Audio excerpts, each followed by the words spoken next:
आकाश, तुला माहिती आहे या केसचे सगळे धागेदोरे मला सापडले आहेत. आता तुला बोलायची काही गरज नाही, मला सगळं कळलं आहे. ठीक आहे. आता तू फक्त काय कर माहिती आहे, मी तुला प्रश्न जे विचारीन त्यांची उत्तरं तू मला दे.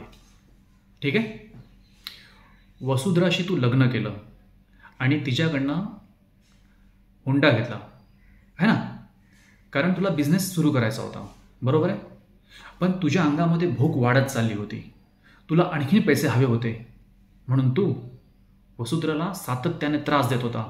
तू आणि तुझी आई, तुम्ही दोघेही तिला टॉर्चर करत होते, बरोबर.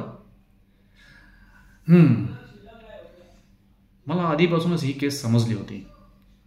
वसुधरा तर खोटं बोलत नव्हती, पण तुम्ही तिला खोटं बोलायला भाग पाडत होते. मला कसं माहिती, घरामध्ये जे CCTV कॅमेरे लावले होते ना, त्याची फुटेज पाहिली आम्ही. आता ही जी बाकीची स्टोरी आहे ना, ती मला नको, कोर्टमध्ये जजला सांग, ते खुश होतील. कारण तुझ्या विरोधात जेवढे पुरावे हवे होते ना, ते सगळे पुरावे आम्हाला सापडले आहेत. ठीक आहे.